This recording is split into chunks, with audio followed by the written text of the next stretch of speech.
Welcome to a fresh edition of The Conversation right here on News Central TV. I am Rita Omodia. Now, on this program, we get to discuss trending political issues across the African continent. Now, on today's edition of The Conversation, the ongoing conflict in Ethiopia's Tigray region has continued to draw global attention as efforts to get the warring parties to sheath their swords have proved abortive. Diplomats are now warning that the offensive by the Eritrean and Ethiopian armies could result in a civilian bloodbath. We'll also be taking updates from Tunisia, where protesters have taken to the streets to say they have had enough of President Kais Said's stay in office and are demanding his resignation. These will be our major focus on The Conversation today. Do stay with us.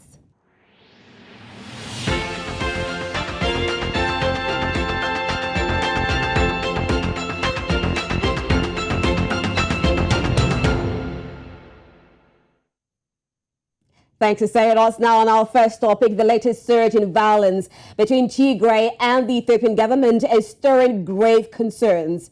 Tigrayan commanders claim that Eritrea has launched an offensive in support of Ethiopian government forces, and diplomats continue to worry that the situation could leave a devastating impact on civilians already in the middle of a dire humanitarian crisis. According to news reports, aid distribution in Tigray has been largely hampered by lack of fuel and a communications shutdown across the region. Last Friday, UN partner organization, the International Rescue Committee, reported that one of its workers was killed in an attack in Tigray while delivering aid to women and children in the town of Shire. Just last month, African Union mediated talks were due to take place in South Africa, but were postponed. UN Secretary General Antonio Guterres, in a statement, reiterated his full support to an African Union-led mediation process and reaffirmed the United Nations' readiness to support the urgent resumption of talks in order to reach a lasting political settlement to the conflict. Now, joining us on The Conversation to unravel all this, we have Maebel Gebremedhin, co-founder and president of the Tigray Action Committee, joining us from New York. We also have Dr. Fasika Amdeslasie, a surgeon at Ayder Comprehensive Specialized Hospital from Mekelle in Tigray. We also have joining us on The Conversation Samrawit Silva, advocate for Tigray, who joins us from New Hampshire in the United States. Ladies and gentlemen, welcome to The Conversation. All right, so if you're all with me, I'll begin with Maebel, if you can hear me. And let's take it back to in August, where we had a cessation of hostilities was agreed upon in March this year. But clashes renewed in August between the Tigray and Ethiopia's government. I mean, a lot of people were happy when there was a cessation of hostilities agreed between Tigray and Ethiopian government. So what exactly went wrong? Why was there resumption of fighting in August? Well, what happened is that Tigray has been under siege for almost an entire year. Actually, maybe even a little bit longer than that. It's been almost since the siege began on June 21st, 2021. So it's been over a year that Tigray has been under siege. And what that means is that there has been no aid, there's been no food, there's been nothing. Nothing's been able to get into Tigray, and people have not been able to get out of Tigray. They've been under siege this entire time. It's been a non-stop blockade. So essentially, what needed to happen was the siege needed to be broken. Tigrayans need to survive. We need to live. Those are our families that are trapped. Dr. Fasika is currently trapped. And so Tigray decided that it was time to break the siege, and they had to do something. And that's what happened. But what really, really started it was that the Ethiopian government started saying that they were going to bomb, they were going to do this and that, and that's what they started to do. An elementary school was bombed, children died. Since then, so many people have been dying from random drone attacks. And so that's what happened, and that's what started. And now we're here today where people have been dying. This week alone, I think it was over 1,200 people had already died within a week, just from the onslaught of bombs and massacres that have already started. Okay, now talking about this onslaught of bombs and attacks, I'll continue with Silva. Now, the two sides agreed for cessation of hostilities, and Maebel rightly said that due to lack of humanitarian aid, this siege needed to be broken. Who do we blame for this bomb attacks going on at the border areas? I mean, because the Ethiopian government is saying that they held on to their pact, and the Tigray government also is saying that they also held on to their part. So who exactly led these bombardments? Yeah, so I think I'll start with saying, just to touch on the humanitarian truce. On Ethiopian side, there was never a humanitarian truce just because starvation has been weaponized. So hunger is a tool of war. There was never an end to the hunger. So the Ethiopian government was still waging war for nearly 2 years. That has never stopped. There's never been a humanitarian truce on the Ethiopian government's end. And we know that the Ethiopian government continues to lie about the atrocities that they are committing. So I blame the Ethiopian government, and if they do not want to take the blame, then they would allow independent investigations and they would reconnect Tigray. Other than that, then they're getting away with the lies. They can just say it wasn't us bombing them, but most definitely the Ethiopian government. Okay, let's bring in Dr. Fasika. I would like your take on this. And since August, according to report, a lot of people have died. What exactly is the humanitarian situation right now in the Tigray region? Thank you very much. In Tigray, it is one of the most deliberately neglected humanitarian crises in the entire world. And we are witnessing a very bad situation. Imagine yourself being a human being in Tigray. You are not a combatant. You are a mother, or you are a child, or you are a father trying to support your family, an elderly. So basically, you don't have food in your house. The nearby health center is not functional, and you cannot go to the nearby health center because ambulance services are not functional. And then when you come to the bigger hospitals, they don't have essential medicine because medicine have not come in for the last 17 months. Medicine like insulin, anti-malarials, HIV, anti-HIV, anti-TB, which are essential. And in the hospital, you don't have oxygen, you don't have IV fluids. So this has been going on for the last 17 months. And then in the region, there is a chance of that you are not feeding well, so you are malnourished. And then the socio-economic status of the society has been attacked or hit because banks are not functional, cash has not come in for 17 months. So basically, you are starving in your house. If you get sick, you don't go anywhere to get treatment. And then on top of that, there is war is going on, and then there were airstrikes, shellings, bombings. So you have injured people. They come to the hospital, and then they don't get treatment because we don't have basic life-saving medicines like even IV fluids. The oxygen is not functional. So this humanitarian crisis is the most neglected crisis affecting all civilians. So we are basically Africans, we are also Ethiopians, and we are basically human beings, mostly. All these three, we are denied. Our patients are denied to exist, denied to survive. Dr. Fasika, how have the people been able to handle this lack of humanitarian aid right now? Because I believe you were there at the moment. How are the people handling it? So a lot of people have been humiliated. They have become subhumans. A lot of people are begging outside for medicine, for food. Families are dispersed. You see a lot of people who have lost weight, who are hopeless, and then it's basically very saddening. You don't want, if you have a choice, you don't want to be in this situation. But sadly, people are they have lost hope in humanity. They have lost hope in the so-called world community. They have lost hope in the so-called Ethiopian government. That's how I see it. People I meet, the people I talk to, because they are denied to survive. They are begging for food. They are begging for medicine. They are watching their families die right and left. And one thing I forgot, in addition to the injured people, we have a lot of rape victims in the region who are denied healthcare. Denied basic health care because lack of medicine, lack of aid. And this is a region where international humanitarian law is not being respected. And it is deliberate and it is neglected. It's not, and then the information blackout itself makes it hidden. so that not everybody has the access to tell about it to the world or to the rest of Africa. So it's a very sad situation. Okay, thank you so much, Dr. Fasika. I really feel for what's going on in Tigray. Well, I'd like to bring in Maebel into this now. And this is from UN investigators, which said earlier on that there's been evidence that starvation is being used as a weapon of war by the Ethiopian government against the Tigrayan front, amounting to war crimes and crimes against humanity. Now, Tigray government is saying that, and UN investigators are saying that the Ethiopian government has used starvation as a weapon of war. But Dr. Fasika right now mentioned rape ongoing at the area. So I wonder, I mean, who do we put the blame on? Is it the Ethiopian government that is perpetrating this act? And do you really believe that the Ethiopian government is using starvation as a weapon of war?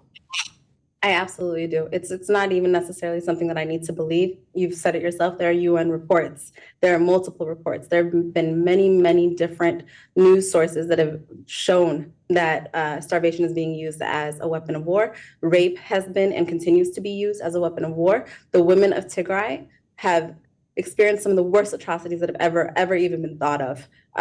What is happening in Tigray is genocide. They are trying to make sure no Tigrayan survives. There have been many articles that have come out and stories that have been told about what the women have experienced from having hot rods inserted into their vaginas so that they can never have children again, from turning schools into rape factories. These are African women. These are African people that are being allowed to be massacred and raped at mass. African women that look like you and me are sitting here and being raped after rape after rape after rape. There have been stories. There's one story that will always stick out to me, and her name was Sunnight. That wasn't her real name. That was an alias that she used. But this woman went from her hometown to Mekelle, which is the capital city of Tigray, because there's quote unquote relative peace in Mekelle compared to the rest of Tigray. But what is peace in the middle of genocide? It's not actual peace. But what she was trying to do was trying to save her son, who at the time I believe was 12. And I'm a mother, and I have children, I have sons. And so when I think of her, I think of me, and I think of my children. She was doing her best to save her son from the onslaught of the Eritrean forces as well as the Ethiopian ones. And she took a bus, was trying her best to get to Mekelle. Instead, what happened to her was she was kidnapped from that bus, taken off the bus, and then taken to some area where she was tied to a tree, drugged, and raped for 10 days. She woke up from her drugging, realized what had happened to her, looked down to see that her son had had his neck slit and died in front of her, and she had no idea because she was drugged so heavily. And so she has to live with what was happened to her physically, but she also has to live with the fact that her son died watching those horrific acts done to her, and died as if he was a goat. Next slide. That is what the Ethiopian government is doing to its own citizens. Tigrayans are Ethiopian citizens. They are Africans who are being slaughtered by their own federal government. They are not a random group of people that are just living somewhere in space. No, these are Ethiopians that are being slaughtered, massacred, raped, starved by their own government. Their own prime minister has asked neighboring Eritrea to come in and slaughter, rape, and starve its own citizens.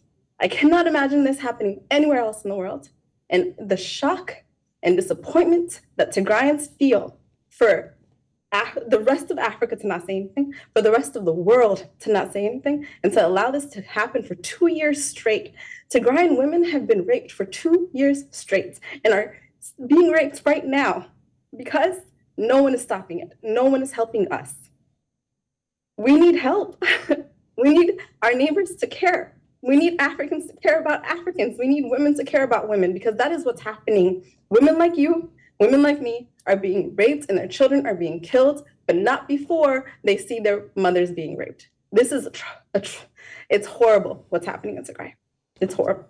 Definitely horrible, Maebel. I do feel for what's going on in Tigray. I mean, as you said rightly, I'm a woman myself, and I cannot imagine someone going through such torture by forces. Now, still trying to be objective in all this, Silva, I know that in the matter of war, soldiers can be soldiers.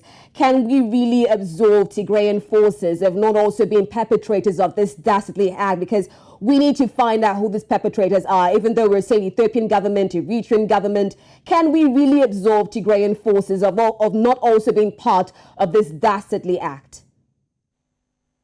Thank you. I think the world and the international community wants to kind of put both parties on the same surface level and the same to the same extent of what's being done, and that's something that we cannot do. But to your point, if we have independent investigations, which is what Tigrayan advocates since the beginning of time have been asking for, our questions would be solved. But having the Ethiopian government refuse independent investigations, not allow medias from outside in, is a big giveaway that they are guilty, that they are hiding something. And so I think that it's also very harmful to this entire situation to run with whatever the Ethiopian government is saying and putting out, and just being mindful of trying to put the people that are fighting for survival, that have absolutely no other option than to fight, on the same level as a federal government that invited a neighboring country into a region to exterminate them, to force them into submission. But again, independent investigations, which we have been asking for, would clear up a lot of these questions. Okay, Maebel, I'm going to throw this question back to you, and this coming from Ethiopia's permanent representative to the UN in Geneva, that is Maebel Gebremedhin. Now, she said investigators had ignored atrocities by the Tigray People's Liberation Front, which Addis Ababa considers a terrorist group. Now, what are your thoughts on the TPLF being labeled a terrorist group, and what exactly are the grievances? Why are we having this issue ongoing for over 24 months?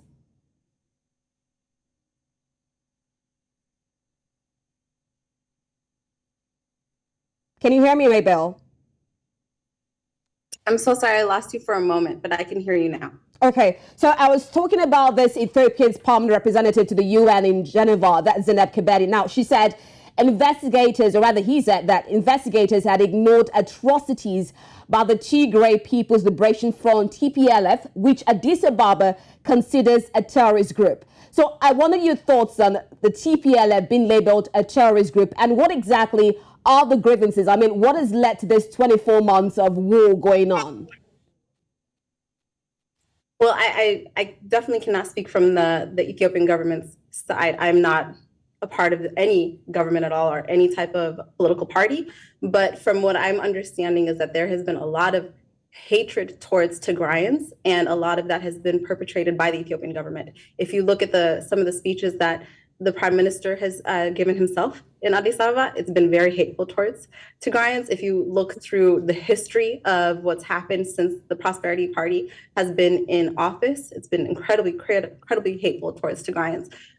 If there are atrocities happening from any force, then people need to be held accountable. I do not defend anyone to rape anyone. I don't defend any group to starve anyone. And so if whomever is committing crimes, all need to be held accountable. Now, if we are speaking about the Tigray Defense Force, I'd like to just quickly state that the Tigray Defense Force is full of Tigrayans who are literally fighting for their survival, as Samrawit mentioned earlier. When we speak of Tigray's women who have been raped and who have been starved and who will continue to be under siege, these women are going and defending themselves because they understand that no one else is going to. And so if we're talking about quote unquote rebel forces and what have you, these are Tigrayans who are fighting back because they don't have an option. Now, when it comes to TPLF and different political parties, that is politics, and that is not something of my interest. That is politics. What I'm here to speak about is humanitarian issues and the humanitarian crisis that's currently happening. That's what matters.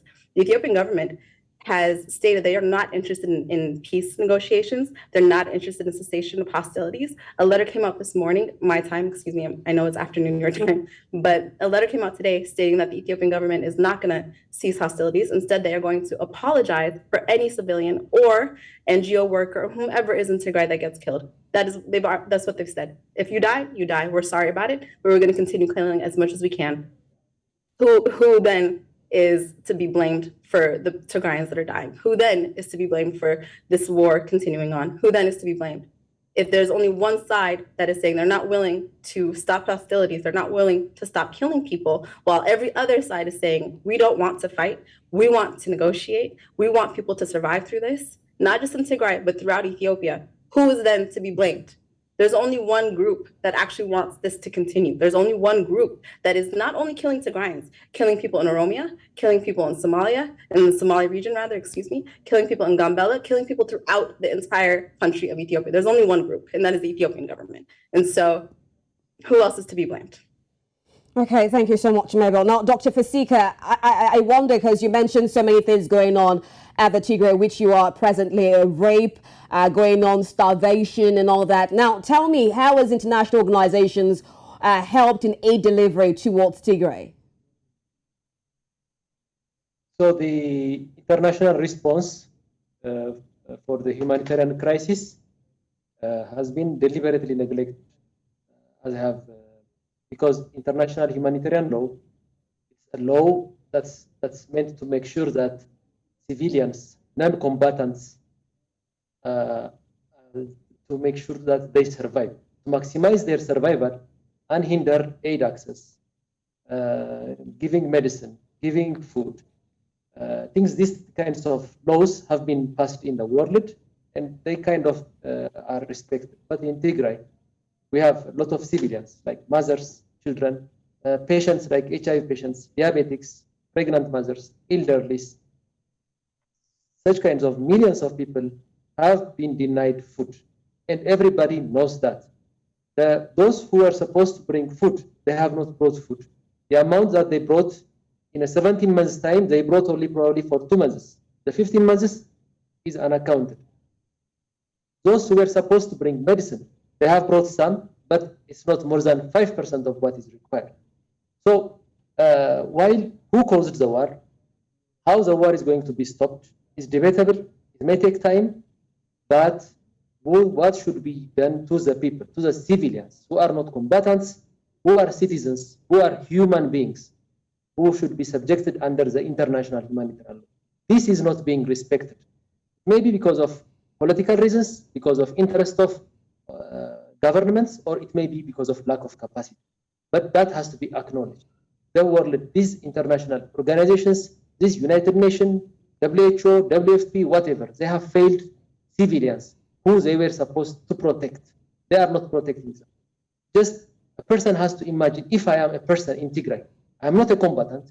This is not politics. This is basic humanity. We are human beings. Our patients are human beings. We are citizens of Ethiopia. We are Africans. Why is every organization who is supposed to take care of civilians is not taking care of us? Why have not they brought food? Because they know that food is scarce. There was deliberate destruction of food stores. The people were not able to plant for the last 17 months. And so basically, it was in last June, almost 17 months back, the WFP and OCHA and the other UN organizations declared there is famine in Tigray. 17 months, the response is so poor. There is a deliberate neglect. And everybody knows this, and we are being denied as human beings. We are being denied survival as Africans. So this is very sad. So the war, resolution of the war, how it should be conducted, who caused it, what is the reason, this is debatable. It can take time. That's politics. Let the politicians take care of it. But how about the civilians? Those helpless people. How should we address them? Should be the issue. And it's not even in the top agenda. We are busy discussing about who caused the war, who is doing what, who is blaming each other. Okay, that can continue. But why should we fail our patients? Those helpless human beings, those helpless Tagaru.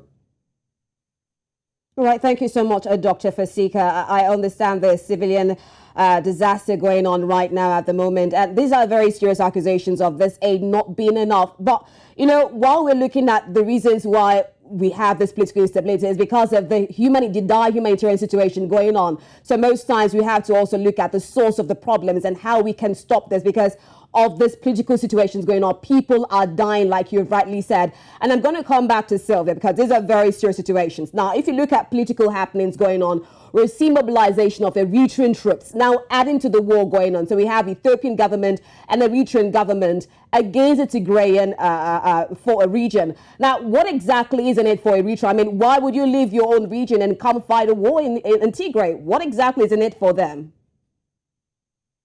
Yes, so I think I'll bring it back to the Nobel Peace Prize that the leader of Ethiopia won for ending a long time conflict with Eritrea, which we now know was just a war pact against Tigray. So Eritrea is on a revenge mission from previous conflicts that were happening within Ethiopia and Eritrea.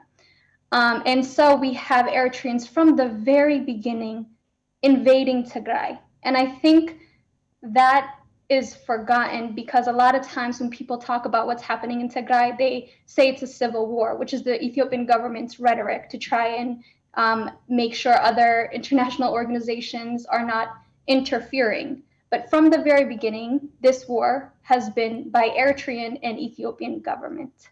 And it's very important that we understand that because at that point, it's not a civil war. And also, it brings up how the Ethiopian government had lied about Eritrean presence, and they have done a lot of damage, committed so many atrocities, massacres after massacres. They are fueled off hate. So everything that's happening to the women, to the children, is going to continue. And now that we're hearing that Shire and other places might be under Eritrean control, things are going to get even worse when we thought, how could it get worse?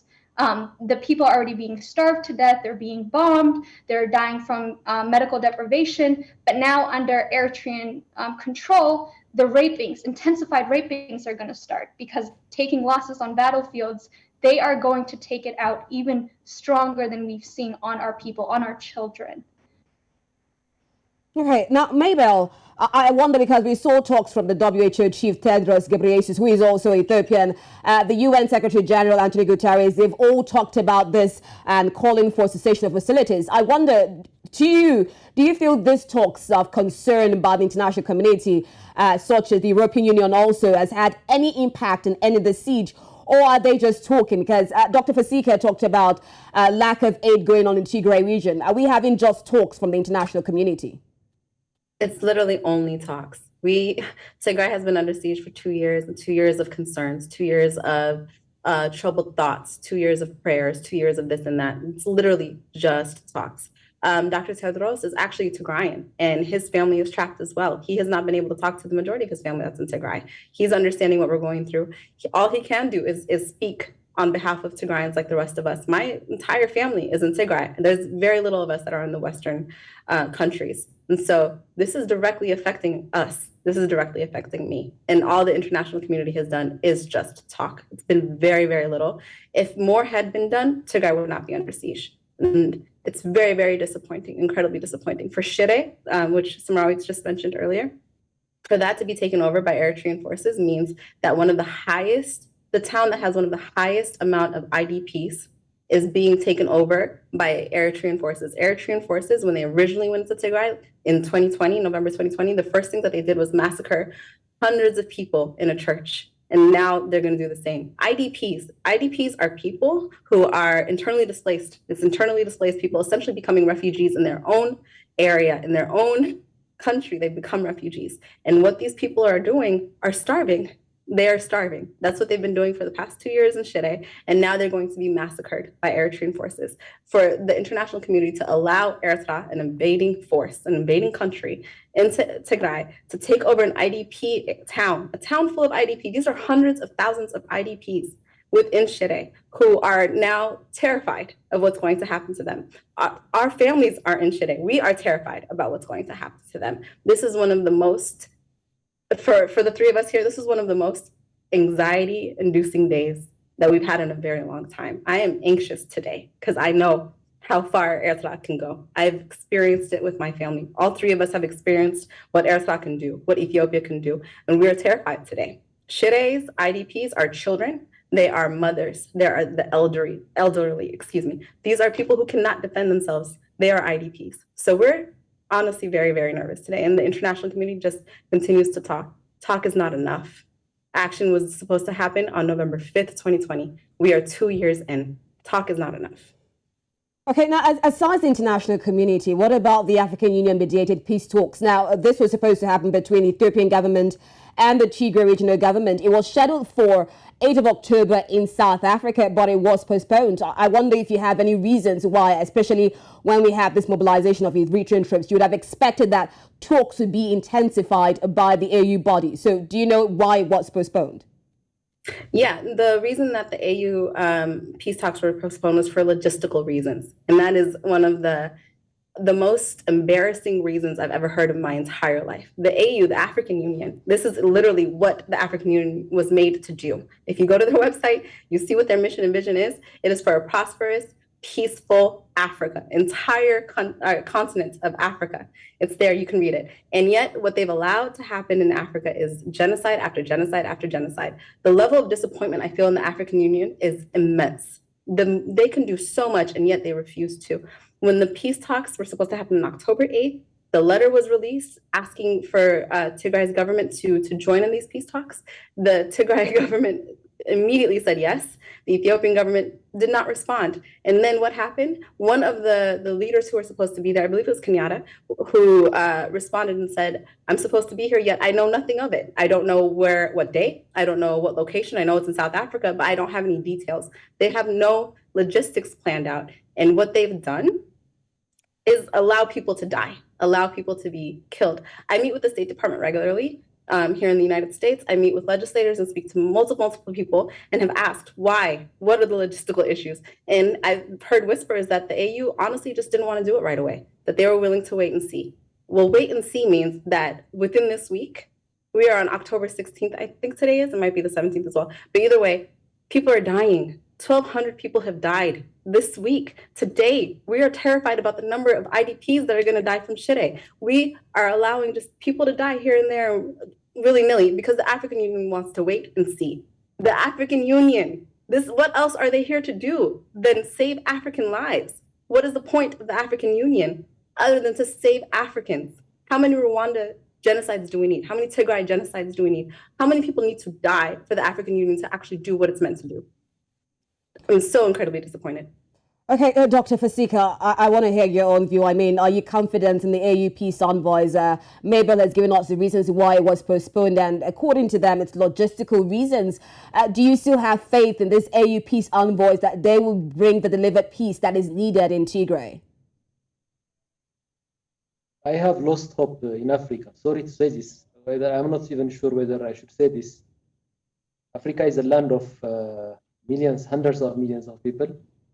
But it seems the lives of these people who inhabit Africa does not matter. What's happening to us now is going to happen elsewhere in Africa. So maybe it's because of the poverty, or maybe because of other reasons. We are not very important people. And then the organization who has taken responsibility to administer these unimportant people, us, is also very not concerned. Then they don't care whether 100,000 or 1 million Africans die. So, and even so, I have lost faith. I never had faith for that matter. And this shows why people migrate out of Africa, because Africa does not treat you as a human being. It's a land of survival of the fittest. Probably all those who have the money can survive. But the rest of more than 90% of Africans who are poor, then they are left to die, left to whatever came on their way and kill them.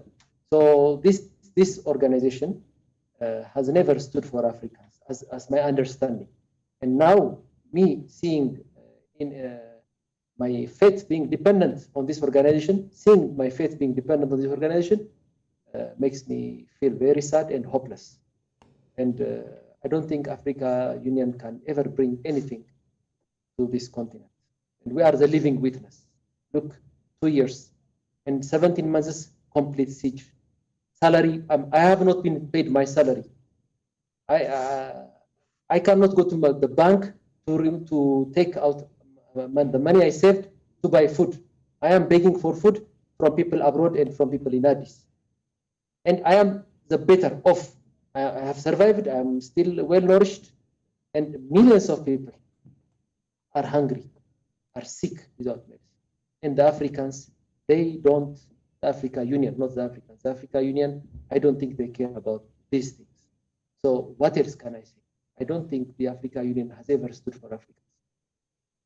Okay, Silva, these are very serious things going on in Tigray, and it's so sad to see Africans not believing in the African Union, of which, just like Maebel said, this was the reason why it was founded. So if African Union cannot have the back of Africans, then who then has the back of Africans? So, Silva, I wonder, because globally we're dealing with this Russia-Ukraine war, and recently there was a UN vote where a lot of people were against the fact that Russia was attacking Ukraine.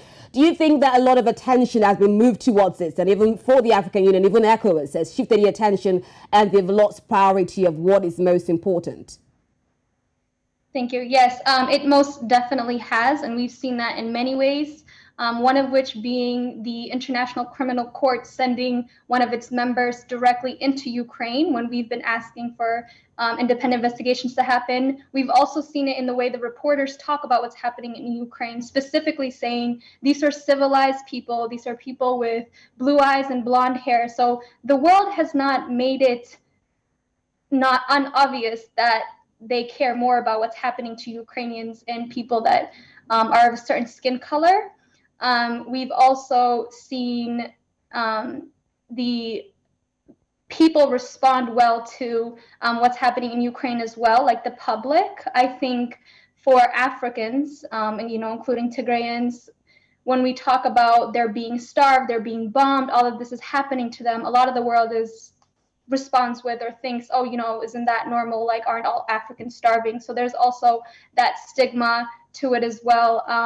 And it's really sad because there are 152 states and countries that signed on to the UN Genocide Convention, and the Genocide Convention does not discriminate. It does not say that those countries are obligated to act only when those facing genocide are white, or they have blue eyes or blonde hair. So it's been really disappointing, and to see the African Union and Africans and Black folks as a whole even giving more attention to what's happening in Ukraine, more so than in other countries in regions like Tigray, is just really sad and devastating, because it's your own showing you that they don't care what's happening to you. And I think with the African Union, the United Nations, the international community, they have failed Tigray. It has been 2 years. It's obvious, we can conclude that they have failed. The matter of the fact is, how much longer will they allow for this genocide to happen? For how much longer will they enable it? Because you have two choices when it comes to genocide. You either put an end to it, or you allow for it to happen. And time is not on our side. Our people are being starved to death. They are facing genocide and have been facing it for 2 whole years. 7 million people are at risk of extinction, and it is the world's responsibility. When it comes to genocide, it's not only Tigrayans that have to act and put an end to it. It is every single human being's duty to put an end to this genocide. A collective efforts needed. Thank you also, Maebel, for joining us. I mean, I can actually feel what you're going through right now, your family over there. And we do hoping that all sides come together and that this war ends in Ethiopia. Thank you so much for joining us on this conversation. Thank you also, Dr. Fasika, for joining us on the conversation. Thank you so much. Thank you. Thank you. And right now, we'll take a quick break. When we come back, we'll switch over to Tunisia, where protesters have called for the removal of President Kais Saied after a supposed power grab. We'll have details after this break. Stay tuned.